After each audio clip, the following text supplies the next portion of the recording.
I order you to terminate. Major! They created me, but they cannot control me.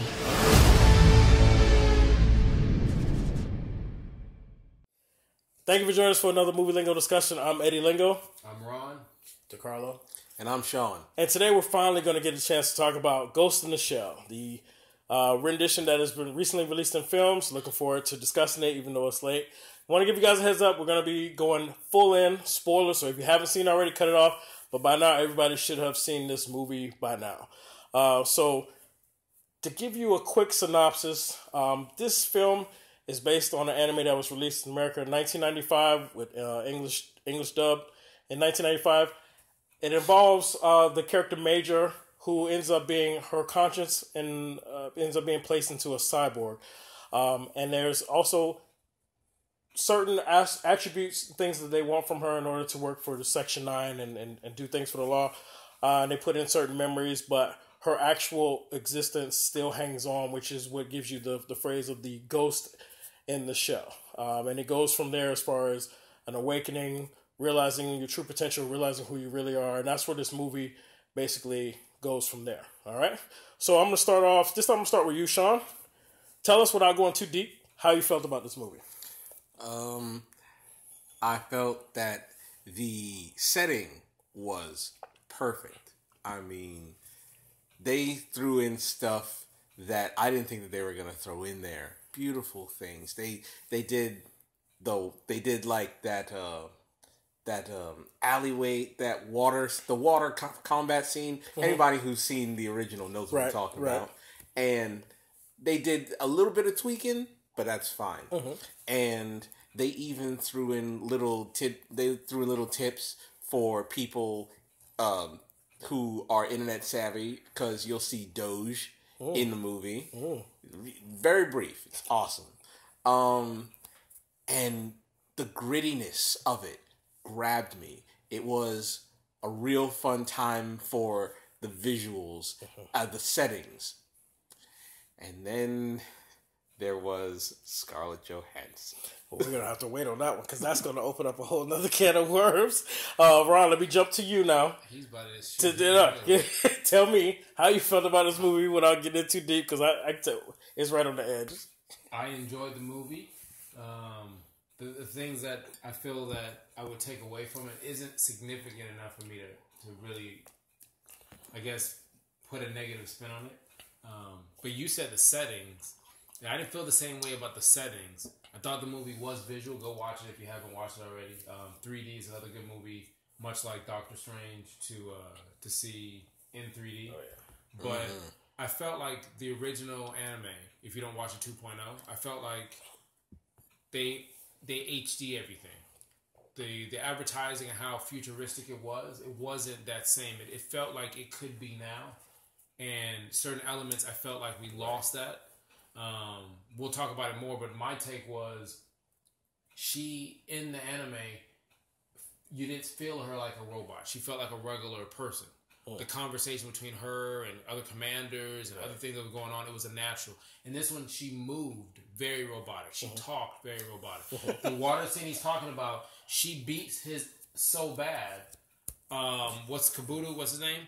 Bato, butchered that. But he actually has to come up and say, simmer down now and stop. And it's so in the live action movie, I felt with her, she was more of a robot. And for us watching it, it's almost like she was an alien to us. I can respect that. And sorry, I can respect that. We're gonna wait, because I want to give DeCarlo a chance to just enough to tell me how you felt about it before we start with that, because I already know it's gonna be pinging back and forth.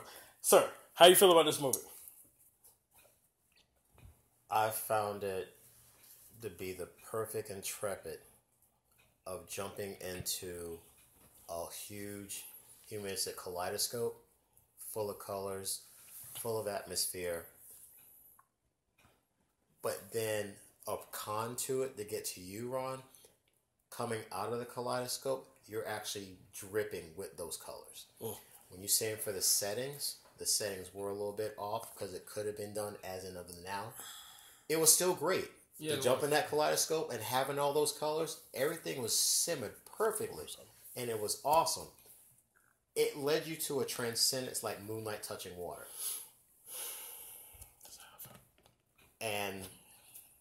But that brings into the whole play of Scarlett Johansson, which I guess we're all going to get into in the first place. Well, before we do that, okay, I want to say before we get started that I was very much pleased. I really did like what we got, and I'm not gonna lie, I was skeptical in the beginning, and I was scared. Not just because they cast Scarlett Johansson, but just because there's certain things that we know that we cherish. And when they try and redo it, and it's Americanized or whatever, or for American cinema, it doesn't always make it. It doesn't always fit the bill. It doesn't always give you that same feeling. Like Old Boy. I was very upset with that remake. Yeah. Okay, so I was scared going in, and I was like, they just shouldn't touch it. Because I'm a writer, filmmaker. I want to do it myself. Those are one of those films where I'm like, no, let me do it because I know how it should be. But I feel like it was done well. And I'm gonna leave it at that. So let's talk about it. Let's talk about the movie now. Okay. The movie was a combination. The movie was a combination, which I greatly appreciate, of the 1995 American release that was English dubbed, then the second one, Innocence, and then it even sprinkled in some of the animated series, the cartoon series, Standalone Complex. Okay, moments like the network, the human, he had his own network of human minds to help him be elusive and untraceable. That was from the animated series. And then the geisha that Bato shot up in the animated part 2 in Innocence, the way he shot it up in the medical examiner was like, I wish you wouldn't have damaged it so much. They implemented that. And they basically gave you a mixture of everything to give you this complete story. Yes. And then the way it ended was basically like it was in the original. As far as her tearing up, the tank and just damaging her body. And I did not think that they were going to do that. And they did. They showed the muscles and everything. Oh exactly. Because it was like you're watching her body like, all right, I'm growing in this and for the task that's needed as a machine, the robot part of it. But then you can see the destruction that it was happening. Yeah. It's like, and she got bulky. And the look on her face, she was even surprised like, oh man, bro, do you ever lift? The fact that they put that much attention to detail of all of these elements to give us this, it made me greatly appreciate it, no matter if it was Scarlett Johansson or not. Does anybody have it? They still would have did that anyway. Exactly. If Samuel Jackson and they did played it right. her part. Okay, then, wait. My lightsaber. Listen. Listen. I honestly believe he's not dead. Oh yeah. He just went out the fucking window. We're talking about Mace Windu now? I'm just saying. You made the sound effects. But no, I feel like I need a fucking lightsaber right now because I have to fucking defend myself. Okay. I brought up the conversation because it's a conversation with this movie. I wasn't trying to jump you, man. A little over $100 million to make this I wasn't trying to jump you, I'm sorry. And I don't think this movie hit because it was an underlying thing for whatever the reason was. So, again, I only brought it up because it was a conversation in which that if you Google the name of this movie and check some of the most recent feed, it's one of the things they feel that hurt this movie, other than the rating. I wish it was rated R. Why was it rated PG-13? I mean, obviously, because PG-13 always gears towards all genres. You have your adults. You get more ticket sales without restriction. You have your adults. You have your connoisseurs. You have those who are still trying to get. Well, what's Ghost in the Shell? Oh, is it about a ghost? Blah. No one knows. But then the major format to that they're getting to children, kids, because they propagate that stuff to make either market for toys or to make it for of getting that smaller crowd in. Because now everything gears around. I'll give you a small example. Young Justice, the new Thundercats that they were doing on Adult Swim or Cartoon Network. Everything is all geared so that we here are all connoisseurs, that we're vets, so we can sit here and talk all week about any of those at any time. They lost the money to it and they lost the value to it because, quote unquote, well, we don't have enough kids watching this. Really? You still got some adults here? Oh, that doesn't matter. We need the kids watching this. And guess what happened? I rest my case. But do you think it hurt the movie? It did hurt the movie. It's always going to hurt the movie. Alien vs. Predator. 2 movies, R-rated. Put them together, PG-13. Wait a minute. What'd you guys do? What are you guys smoking? What happened? Really? And that's been a splurge of it for the last 20 years. And it's still going to continue to happen. There's nothing we can do about it. Unless we ourselves write our own format. Hey, we need to make a movie. Screw the kids. We need to make a This is movie. for the connoisseurs. Yes. Here you go. And we're all sitting there crowding that movie theater 4 or 5 times over. We need to make a movie. Fund us. I'm going to put a link up. Anyway. Go for it. Okay, so, the movie itself, though. All right. Now, everybody is familiar with it, with all the anime before watching it. And do you agree that they represented it very well? Man, did they? I think it was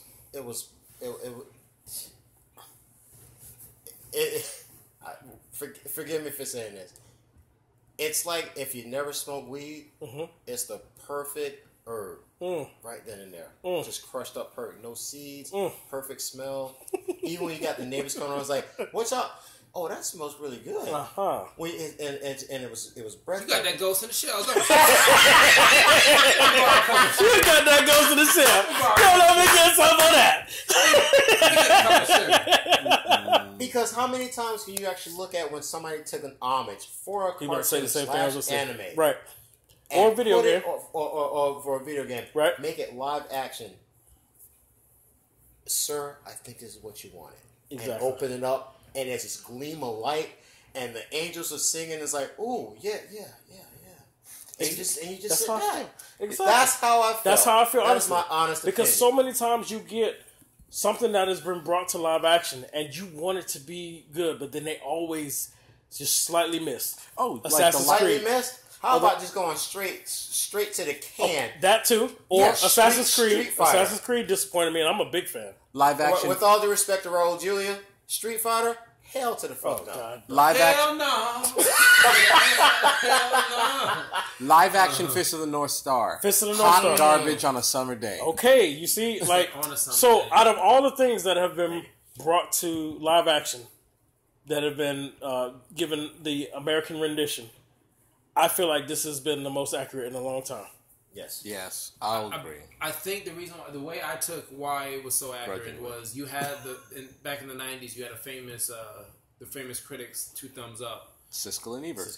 They basically said the movie was an art form. The movie was amazing to watch. It was slow, and I think they did a great job of, if you watch it, there are parts in the anime where it is slow. This was faster and paced without giving that up, but they said it was very murky, and it was hard to transition this into an action, live action, or for now. And for them to go forward, I mean, the scenes they use and from beginning to mother effing end were almost identical from the anime. Right. I mean, there was a scene where she's running with a guy with a cloak. Right. And as she's running, he's jumping over the same trash cans in the exact same positions. Yep. The helicopter, the plane going over the same. She's standing there watching them. The opening credits, Exactly. she's being put together. And you see the flash of the light with the music coming up with the high pitch. It literally, there was scenes where the sidekick, the guy with the eyes, Bata. I don't know why you can't keep it. Because I'm a regular movie watcher. I don't know. I just know what I like. The cut scenes, him driving inside the car, him sitting there with the beagle, like everything from the movie was piece by piece. But they also, I felt they did things that were reminiscences to other movies that fit that. Like I saw some Matrix, I saw some Blade Runner, I saw even Westworld. The way she came out of the goop and kind of certain things I saw that was like, this could stand the test of time for sure, without a shadow of a doubt. Okay. Even subliminal stuff, like I don't know if you guys saw, but when she's walking in the city, there was fish in the background. And to me, I took it as a metaphor, is that she's a fish out of water. I just wish, like I said, the acting she was less robotic. I have to agree with you on that one. I was really bothered because Major is, when we get her in anime, all right, she's natural in her show. Very. Okay, but I also gave them the curve that for cinema purposes, she was still adjusting, which is why she was just now having these issues with certain memories popping up, and she was still getting to know her limits with the show, with the cyborg. So I let that slide, but she did seem very android-like versus very personal. The first scene where she walks with the dude with the hair, I'm like, she's trying really hard to walk like a robot. And that may be what the director wanted to go. And I respect that threw you off. It bothered me at first too, because when you watch Major, she's comfortable and she does her thing. But I figured based on what they were trying to give us, they were trying to give us an entire universe in this movie, and the anime. They don't worry about giving us too much history. If they want to give it to us, they'll find a way to put it in. Otherwise, you get what you get. I feel like because this is an introduction live action and they're trying to give us beginning to end, that's why they incorporated 2 movies and a little bit of the animated series. You're getting right now her still getting comfortable with it, which is why she had to keep seeing the doctor and understand her limits and everything as far as the and she's finding she her wasn't way. taking the what's it called? The fluoride. So let me ask you. This is the question I want to ask. I'm gonna start with you, DeCarlo. Now that they basically have introduced this, even though it didn't make what it made, but let's say somebody else comes around more money and they want to push it, and they give us a sequel. But now that they've already incorporated 1, 2, and a little bit of series, they can go with a brand new story now, or they can go deeper into with some of the later movies we've recently got. How do you feel about? Do you feel like a sequel, you will be willing to give it a shot? Do you feel like that you'd be okay with a new story, or do you feel like there's enough story still left over that you can enjoy it? How do you feel about if there is a sequel?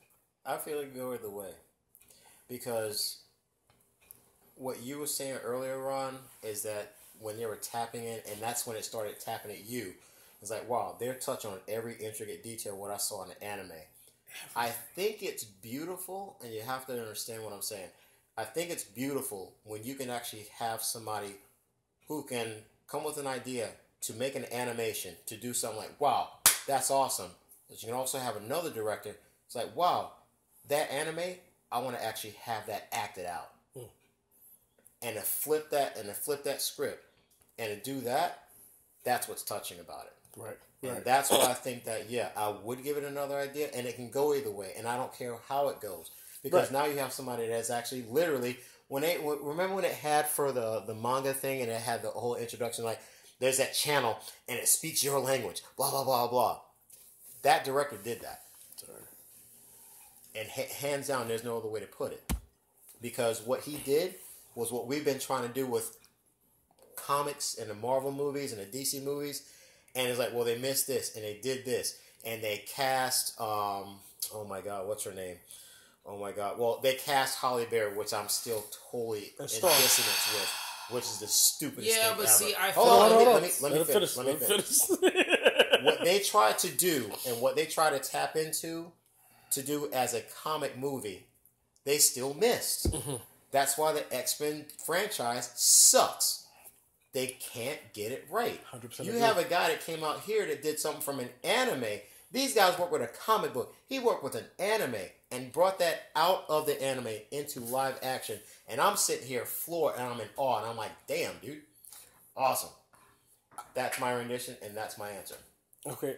Are you about to go on something separate, he said, or are you going to answer the question? Because I want everybody to answer. I want everybody to answer the question right now. Let it go. I want everybody to answer the question before we go into another tangent. Okay. What was the question again? Wow. Okay, you know what? Say what's on your mind right now. Because I already know. Yeah, please, say what's on your mind right now. All right, number one. Okay. They could have got a Puerto Rican guy to play the Prince of Persia. Number two. Go back. Okay, I'm serious. Go ahead, get it out. Get it out. Get it out. The whole movie. Jesus. Second, when it comes to the X-Men franchise, Bryan Singer, the director of the franchise, is like, I don't want no comic books on my set. Anybody reading a comic book on my set, X-Men comic book on my set, he's fired. And I'm gonna tell you something right now, it shows.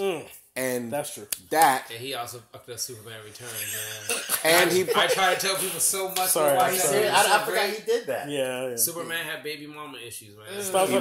Let him get this out because he was trying. And as for the question that you were asking, my question was asking, now that we've gotten this and it's combined already 2 movies plus a little bit of series, any story they get next, it may be fully new, or it may just, or do you think there's enough story left over to give you a sequel? Would you give it a shot? Either way. I would give it a shot, but they definitely have to do something original. I mean, America's got the Ghost in the Shell fever now, and then they're just gonna come up with their own thing. So go ahead, do what you want. You know, Hey, Ron. you're gonna do it anyway.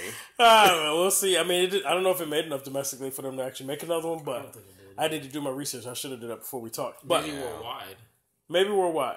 If they do go with another sequel, one, would you give it a shot? Two, does it matter if it's a brand new story, or do you think there's enough content left over that's untouched? Manga, there's a ton of context from what I've heard online that they could do non-original stories, but to be original to us. Right. My question is, you made this an art form, and you guys talked about the comic book stuff with X-Men and even other comic book characters. I feel like it's tougher for that because it depends on what writer, what book, what illustrator, like the storylines and universes and different Earths. That it's weird to kind of where you're gonna get certain parts from these movies. With this, it was look at this movie. There's only like 8 or 12 movies, whatever the case is, even smaller than that. Okay, we're gonna pick these two. These are how we're gonna rewrite these two. It was already written. You already have the camera angles. You already have the scenes. Now you got great technology to go ahead and just mirror these images and put them back together. So I don't know if you want to make a second one. Like this is epic for the fact that we know what the originals look like. Right. Now, if you did another one, I felt like you would have to do your own thing as far as the action scenes. It would have to be more action. Mm-hmm. I wouldn't say it would be like the Kingsman, that fast pace. Right. Kingsman, yeah. Yeah, I just feel like it has to be faster action. Like it was very long, but it was shorter than the actual animes. Like a lot of times you'll watch them like, okay, they're investigating this. This has nothing to do with what I'm doing, and then you'll get to a certain point. They chopped all that out. But I feel like if you did a second movie, it has to be quick action. It has to be her on that Honda bike zipping through it with the lights. It has to be. It has to be something where the visualization is still there, but the action has to meet up to the visualization. Right. It has to be Ghost in the Shell 2, Ghost Harder. That's what it needs to be. Ghost Harder. Ghost Rider meeting. Ghost Rider. Oh my god. Ghost Rider meets Ghost in the Shell.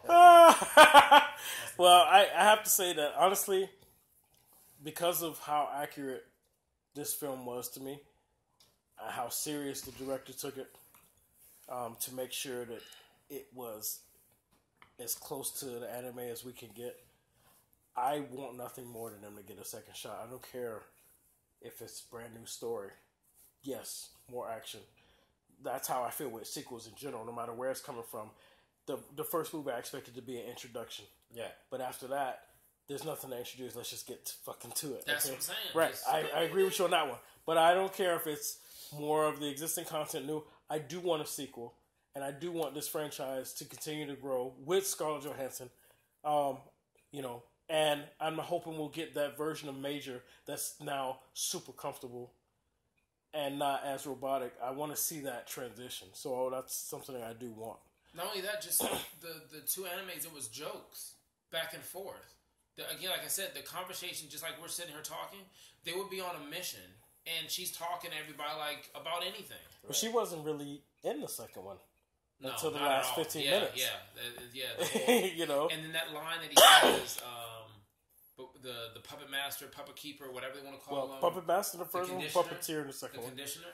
That's what I call him. So as he's giving his last breath before he goes ahead and gets digital, he says a line from the Innocent one where it's like, wherever you're at, as long as you're online, I'll be there behind you. True. So I love the nods and everything like that. It just has to be more action. You've got to be able to get someone for the first time who hasn't messed around with it. You're right. All right, so listen. Mm-hmm. We can do this all night, but we're not. Yes, we're not.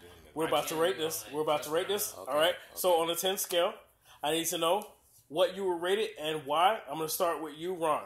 What are you going to rate Ghost in the Shell and why? No hesitation. It's a 9, simply because, again, it's art, emulating art. Again, to make that transition, I don't know if we'll be able to put cut scenes up or something like that, but you can go online and do your homework. From her waking up in the morning and that screenshot of the window, from the scene, whether you have the skyline and the water, from the diving scene where she comes up in the boat even though it's at night versus the daytime or the dusk, but there's multiple scenes where if you screenshot it versus the anime, you can get the exact same thing, whether it's free falling off the building and just, again, for something that was done as well as it was done in 1995, you didn't have to get up. You didn't have to change it. And that's why I really liked it, from the music. But I just on that next one, if you give me one more, you got to give me action packed from beginning to end. Some John Wick type shit. Oh, yeah. So a 9 for you. DeCarlo, your rating and why? 9. And there's no tell about it. Scarlett Johansson is... She did a superb job. My only take, and it's not like it's not her anyway. However, it does bother me to a degree. Most or mass majority of her movies and her characters where it's more at a situation where she's action-packed, she's low-key at talking. Yeah. She whispers. Yeah. She has her characters. You know what? I hate to jump in. I'm thinking about what you said. I didn't even really know she was in the movie. Like, I knew she was there, but I thought the acting from everyone else, her friend with the goggles, the glasses, whatever, the guy with the weird hair, like, don't send... blah blah, the Commander the Fox, like their acting was amazing. I think she was literally a robot. I did not even know she was there. But it's like I'm hoping that she gets up, because Lucy, she did it. Beneath the Sky, she did it. Did he just like Shell, she did it. I hate Lucy. Black Widow, she did it. Shut up. And Black Widow, she did it. But it's just like I'm hoping that somebody pushes her, like, get out of that stuff. Because even if you play her, because they have homages in the voice from the movies in the Lego video games, and you'll have like Cap will come out and say, "Hey, that's enough. I can do this all night." Blah blah. Yeah. And Black Widow has where she's like, "Thank you," and you barely hear her. She's like shooting up somebody, and it's like, why is your characters always whispering shit? Go out and fucking start yelling. You ain't gonna lose nothing. It's like, damn. But other than that, everything else is perfectly done. The color scheme was awesome. A little bit too HD, but it was still awesome. But it took you to a level of fantasy because it came from an anime. First time being done. Like, literally first time being... And perfectly executed. Right. That's when I say when it's first time being done. And they did a great, superb job to it. Hands down.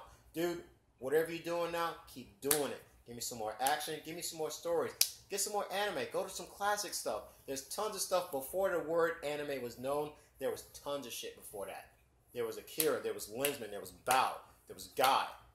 There's tons of stuff out there. Gotta look it up, man. Curtis Griffin over here. He said Bao, and I'm like,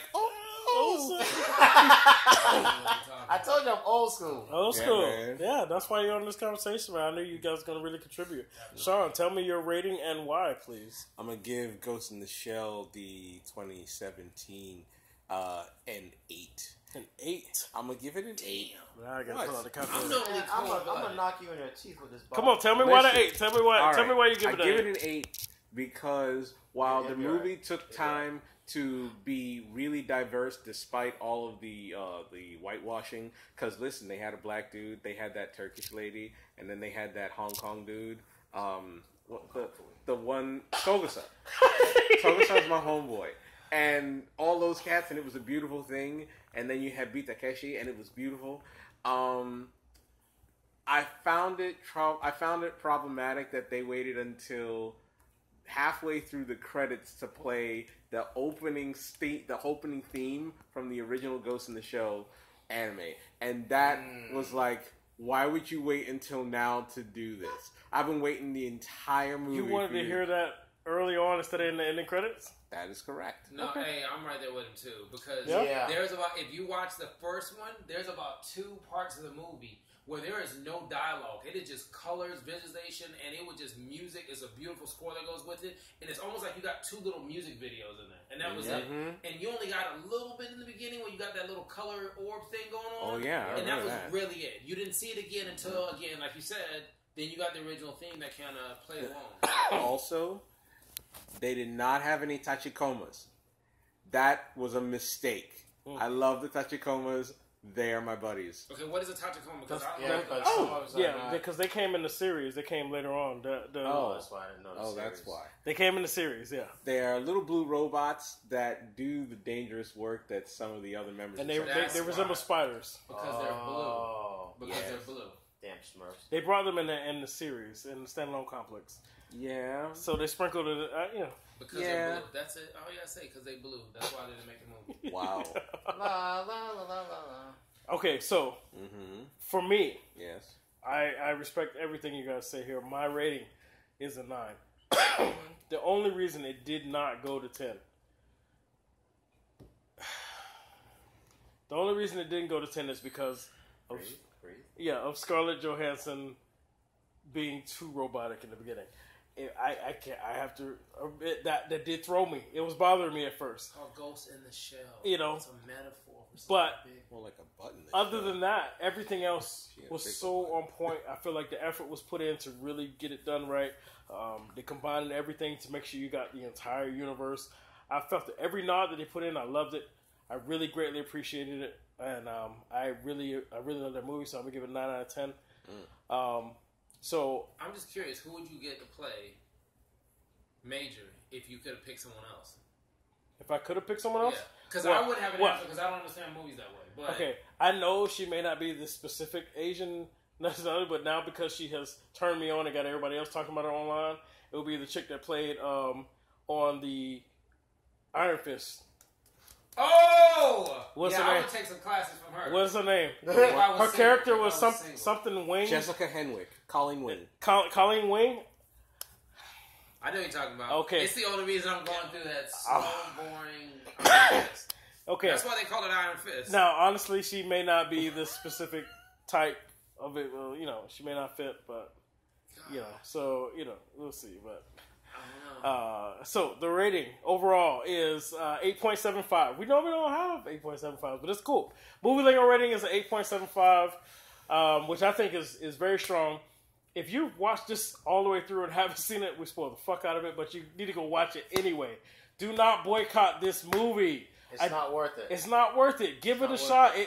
You will appreciate how much they appreciate that anime.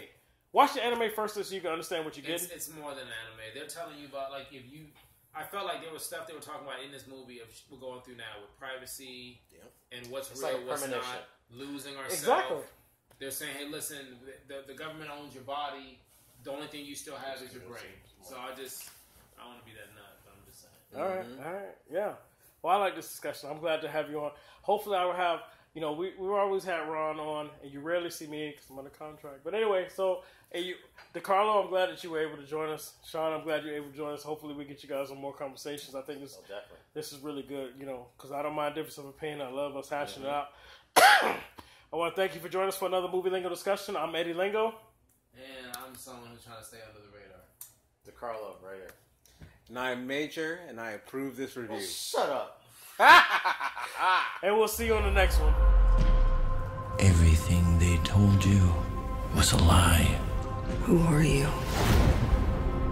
They did not save your life. They stole it.